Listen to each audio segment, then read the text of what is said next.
بسم اللہ الرحمن الرحیم۔ السلام علیکم ورحمۃ اللہ وبرکاتہ۔ میرے عزیز بھائی اور بہنوں، آج کی اس خاص ویڈیو میں ہم ایک ایسے سوال کا جواب دینے جا رہے ہیں جو رمضان المبارک میں اکثر پوچھا جاتا ہے۔ کیا تراویح کے بغیر روزہ ہو جاتا ہے؟ کیا تراویح چھوڑنے سے ہمارے روزے پر کوئی اثر تو نہیں پڑتا؟ یہ وہ سوال ہے جس کے بارے میں بہت سے لوگ کنفیوز ہیں۔ کچھ لوگ کہتے ہیں کہ تراویح ضروری نہیں، جبکہ کچھ اسے فرض کے برابر سمجھتے ہیں۔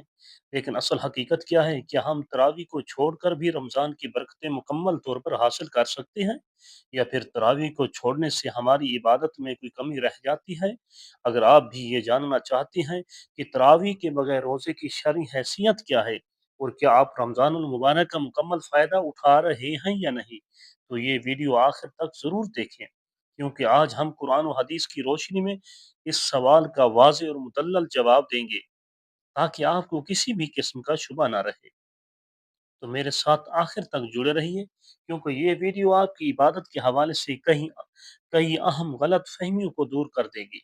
اور ہاں، اس ویڈیو کو زیادہ سے زیادہ شیئر بھی کریں، تاکہ دوسرے لوگ بھی اس سے مسئلے کو سمجھ سکیں اور رمضان کو صحیح طریقے سے گزار سکیں۔ تو بنا وقت ضائع کیے چلتی ہیں آج کے اہم موضوع کی طرف۔ رمضان المبارک اور نماز تراویح دو ایسی عبادات ہیں جو ایک دوسرے کے ساتھ جڑی ہوئی ہیں۔ رمضان رحمت، مغفرت اور جہنم سے آزادی کا مہینہ ہے، جبکہ تراویح اس مہینے کی سب سے حسین راتوں کی عبادت ہے۔ جب رمضان کا چاند نظر آتا ہے تو ایمان والے خوشی سے جھوم اٹھتے ہیں، کیونکہ وہ جانتے ہیں کہ یہ مہینہ اللہ کی قربت اور رحمتیں سمیٹنے کا سب سے بہترین موقع ہے۔ اس مہینے میں قرآن نازل ہوا، اسی میں شب قدر کی وہ برکت بھری رات آتی ہے جس کی عبادت ہزار مہینوں سے افضل ہے، اور اسی میں نماز تراویح جیسی عظیم عبادت ہمیں نصیب ہوتی ہے۔ جب دن بھر روزہ رکھ کر بندہ شام کو افطار کرتا ہے تو جسمانی اور روحانی طور پر ایک عجیب کیفیت طاری ہوتی ہے۔ بھوک اور پیاس کی شدت اللہ کی رضا کی یاد دلاتی ہے، اور بندہ اپنے گناہوں کی معافی مانگنے پر مجبور ہو جاتا ہے۔ پھر جب عشاء کی اذان گونجتی ہے تو مساجد بھر جاتی ہیں، لوگ قطاروں میں کھڑے ہو کر اللہ تبارک و تعالیٰ کے حضور جھکنے کے لیے بےتاب ہوتے ہیں، اور یہی وہ لمحہ ہوتا ہے جب تراویح کی برکتیں نازل ہونے لگتی ہیں۔ تراویح رمضان کی راتوں کی خاص عبادت ہے۔ اس میں بندہ اللہ تعالیٰ کے کلام کو سنتا ہے، اس پر غور کرتا ہے، اپنے رب کے قریب ہو جاتا ہے۔ سوچیں، جب ایک حافظ قرآن پاک کی تلاوت کرتا ہے اور پوری مسجد میں اللہ تعالیٰ کے پاکیزہ الفاظ گونجتے ہیں، تو وہ لمحہ کیسا نورانی اور روح پرور ہوتا ہے۔ رمضان کا حسن تراویح کے بغیر مکمل نہیں ہوتا۔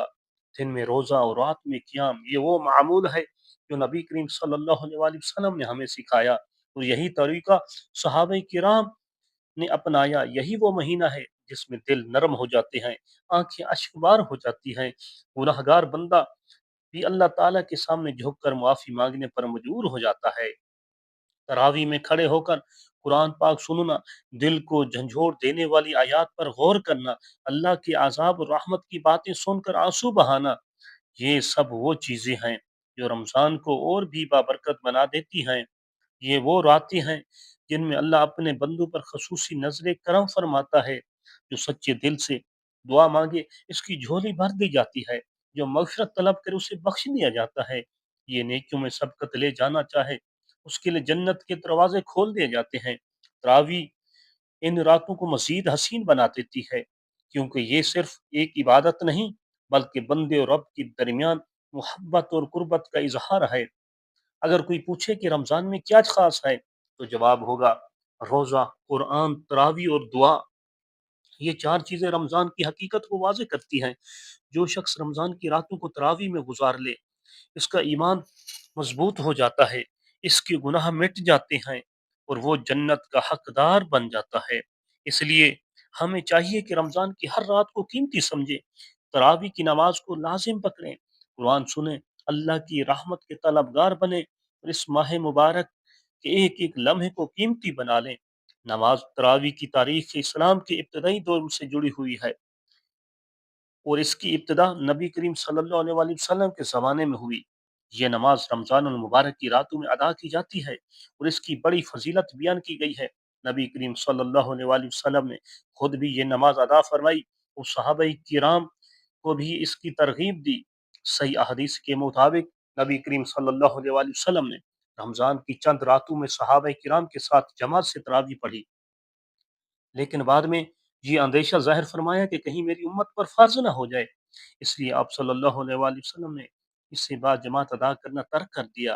آپ صلی اللہ علیہ وآلہ وسلم کے وصال کے بعد حضرت سیدنا ابو بکر صدیق رضی اللہ تعالی عنہ کے دور میں بھی یہ نماز انفرادی طور پر پڑھی جاتی رہی، تاہم حضرت عمر فاروق رضی اللہ تعالی عنہ کے دور میں جب اسلام مستحکم ہو گیا اور فرضیت کا خدشہ تو ختم ہو گیا تھا، تو انہوں نے لوگوں کو ایک امام کے پیچھے نماز پڑھنے کے لیے جمع کیا اور اسی طرح نماز تراویح کے بعد جماعت ادائیگی کا باقاعدہ آغاز ہوا۔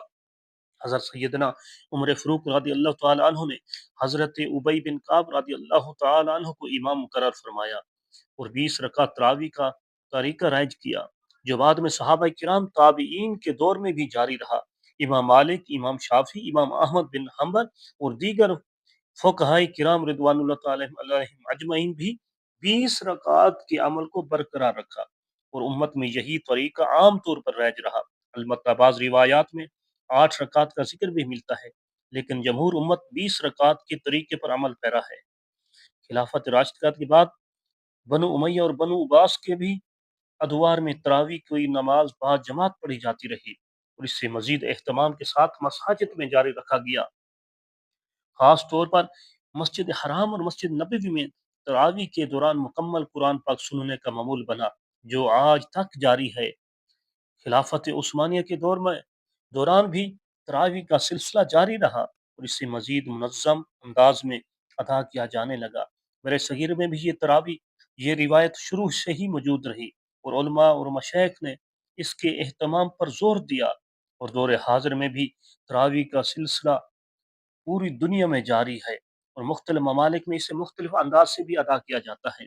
بعض مقامات پر 20 رکعت، بعض جگہوں پر 8 رکعت پڑھی جاتی ہیں، لیکن اس کی اصل روح وہی ہے جو نبی کریم صلی اللہ علیہ وآلہ وسلم کے زمانے میں تھی، یعنی قیام اللیل اور قرآن پاک کی تلاوت۔ تراویح کی نماز کا ایک اور پہلو یہ بھی ہے کہ اس کے ذریعے قرآن کو سننا اور یاد کرنے کا موقع ملتا ہے۔ حفاظ کرام رمضان کے مہینے میں مکمل قرآن پاک سنانے کی کوشش کرتے ہیں اور اس طرح امت مسلمہ کو اللہ کے کلام سے جوڑنے کا یہ ایک بہترین ذریعہ بن جاتا ہے۔ تراویح کی تاریخ میں مختلف کی آراء بھی سامنے آتی ہیں۔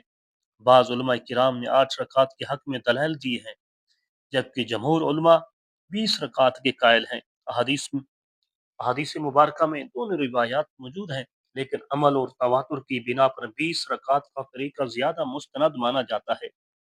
تراویح کے فوائد میں جسمانی اور روحانی پہلو دونوں شامل ہیں۔ مسلسل قیام، رکوع، سجدہ کرنے سے نہ صرف جسمانی صحت بہتر ہوتی ہے، بلکہ روحانی طور پر بھی دل کو سکون اور اطمینان حاصل ہوتا ہے۔ اس کے علاوہ یہ نماز اجتماعی عبادت کا ایک خوبصورت مظہر ہے، جہاں لوگ ایک ساتھ مل کر اللہ تعالیٰ کے حضور جھکتے ہیں اور اجتماعی طور پر دعا کرتے ہیں۔ تراویح کا سب سے اہم پہلو یہ ہے کہ یہ رمضان کی عبادات کا ایک اہم حصہ ہے اور اس کے ذریعے رمضان کی راتوں کی برکتوں کو سمیٹا جا سکتا ہے۔ نبی اکرم صلی اللہ علیہ وآلہ وسلم نے فرمایا کہ جو شخص ایمان کے ساتھ اور ثواب کی نیت سے رمضان کی راتوں میں قیام کرے، اس کے پچھلے گناہ معاف کر دیے جاتے ہیں۔ اس حدیث پاک سے تراویح کی اہمیت اور فضیلت کا اندازہ لگایا جا سکتا ہے۔ تراویح کی تاریخ میں یہ بھی ملتا ہے کہ بعض ادوار میں تراویح کے قیام کے لیے مخصوص قرآن اور حفاظ مقرر کیے گئے تھے، تاکہ قرآن مجید خوش الہانی سے پڑھا جائے اور سامعین کو بھی اس سے روحانی لطف حاصل ہو۔ آج بھی دنیا کے مختلف حصوں میں تراویح کی نماز خاص اہتمام کے ساتھ پڑھی جاتی ہے اور کئی جگہوں پر یہ سلسلہ تہجد تک جاری رہتا ہے۔ جدید دور میں تراویح کے حوالے سے کچھ تبدیلیاں بھی دیکھنے میں آئی ہیں۔ بعض مساجد میں مختصر تراویح کا اہتمام کیا جاتا ہے، جہاں جلدی جلدی قرآن مکمل کیا جاتا ہے، جبکہ کچھ مقامات پر طویل لمبی تراویح پڑھی جاتی ہے، جہاں قرآن کریم کو ترتیل کے ساتھ پڑھا جاتا ہے۔ اس کے علاوہ کچھ ممالک میں خواتین کے لیے بھی باجماعت تراویح کا انتظام کیا جاتا ہے، تاکہ وہ بھی اس عبادت میں شریک ہو سکیں۔ تراویح کی تاریخ میں ایک اور اہم پہلو یہ بھی ہے کہ اس نماز کے ذریعے امت مسلمہ میں ایک روحانی اور اجتماعی ہم آہنگی پیدا ہوتی ہے۔ دنیا کے مختلف حصوں میں مسلمان ایک ہی وقت میں تراویح ادا کرتے ہیں، اور اسی طرح ایک عالمی یکجہتی کا مظاہرہ ہوتا ہے۔ اس کا سب سے بڑا ثبوت حرمین شریف میں ہونے والی تراویح ہے، جہاں لاکھوں مسلمان ایک ہی امام کے پیچھے کھڑے ہو کر اللہ تعالیٰ کے کلام کو سنتے ہیں اور اس پر غور و فکر کرتے ہیں۔ تراویح کا تسلسل امت مسلمہ کے لیے ایک عظیم نعمت ہے۔ اس کا اہتمام قیامت تک انشاءاللہ جاری رہے گا۔ نماز تراویح اسلام کی ایک اہم عبادت ہے جو رمضان المبارک کی راتوں میں ادا کی جاتی ہے۔ یہ نماز خصوصی طور پر نبی کریم صلی اللہ علیہ وآلہ وسلم کے عمل اور خلفائے راشدین کی سنت پر مبنی ہے۔ تراویح کا مطلب آرام کرنا یا وقفہ لینا ہے۔ اس نماز میں ہر 4 رکعت کے بعد مختصر وقفہ کیا جاتا ہے، اسی وجہ سے اسے تراویح کہا جاتا ہے۔ تراویح کی ابتدا نبی اکرم صلی اللہ علیہ وآلہ وسلم کے دور میں ہوئی، جب آپ صلی اللہ علیہ وآلہ وسلم نے چند راتیں صحابہ کرام کے ساتھ جماعت میں نماز تراویح ادا کی، لیکن بعد میں اس اندیشے کے باعث کہ کہیں یہ امت پر فرض نہ ہو جائے، آپ صلی اللہ علیہ وآلہ وسلم نے اسے ترک کر دیا۔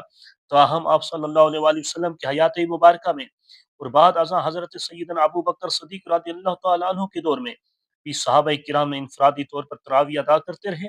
حضرت سیدنا عمر فاروق رضی اللہ تعالیٰ عنہ کے دور میں جب فرضیت کا خدشہ ختم ہو گیا اور انہوں نے لوگوں کو ایک امام کے پیچھے جمع کر کے با جماعت تراویح کا باقاعدہ آغاز کیا، نبی کریم صلی اللہ علیہ وآلہ وسلم نے فرمایا، جس نے رمضان کی راتوں میں ایمان کے ساتھ اور ثواب کی نیت سے قیام کیا، اس کے پچھلے تمام گناہ معاف کر دیے جاتے ہیں۔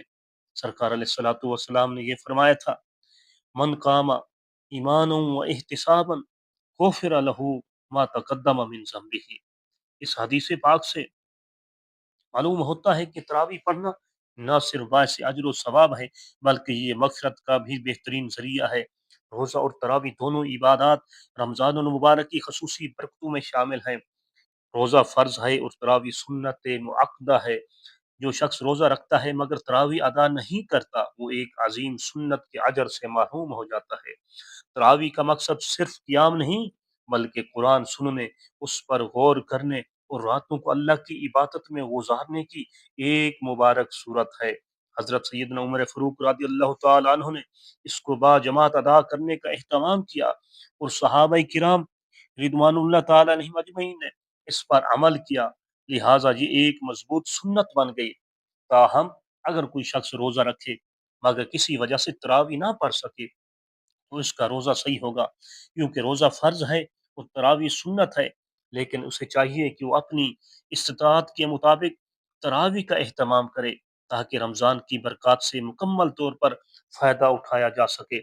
ایک اور حدیث پاک میں نبی کریم صلی اللہ علیہ وآلہ وسلم نے ارشاد فرمایا، رمضان کا مہینہ آ گیا ہے، یہ مقدس مہینہ ہے، عظیم مہینہ ہے، یہ برکتوں کا مہینہ ہے، مبارک مہینہ ہے۔ اللہ تعالیٰ اس میں تم پر رحم فرماتا ہے، آسمان کے دروازے کھول دیے جاتے ہیں، جنت کے دروازے کھول دیے جاتے ہیں، جہنم کے دروازے بند کر دیے جاتے ہیں اور سرکش شیاطین قید کر دیے جاتے ہیں۔ اس میں ایک رات شب قدر ہے جو 1000 مہینوں سے بہتر ہے۔ جو اس کی بھلائی سے محروم رہا وہ حقیقت میں محروم ہو گیا۔ یہ حدیث اس مہینے کی عظمت کو ظاہر کرتی ہے اور اس میں زیادہ سے زیادہ عبادت کرنے کی ترغیب بھی دیتی ہے۔ لہٰذا اگر کوئی شخص روزہ رکھے اور تراویح چھوڑ دے تو ایک بڑی نیکی سے محروم ہو رہا ہے، لیکن اس کا روزہ بدستور قائم رہے گا۔ بہتر یہ ہے کہ دن کو روزہ رکھا جائے اور رات کو تراویح میں اللہ کے حضور قیام کیا جائے، تاکہ رمضان المبارک کی جو حقیقی روح ہے، حقیقی روح کو پایا جا سکے اور اللہ تبارک و تعالیٰ کی زیادہ سے زیادہ رحمت حاصل ہو۔ اب اللہ تعالیٰ کی بارگاہ میں دعا کرتے ہیں کہ یا رب العالمین، تو بخشنے والا ہے، تو غفور الرحیم ہے، تو بخشش کو پسند بھی کرتا ہے۔ یا رب العالمین، ہم سب تو اس سے بخشش کا سوال کرتے ہیں، یا اللہ ہماری بخشش فرما دے، آمین ثم آمین یا رب العالمین۔ اگر ویڈیو اچھی لگے تو کومنٹ کے اندر اچھا سا کومنٹ بھی ضرور کر دینا، اور رمضان پاک کی دعاؤں کے اندر مجھے بھی یاد رکھنا۔ اللہ تبارک و تعالیٰ آپ سب کا حامی و ناصر ہو۔ آمین ثم آمین. خدا حافظ.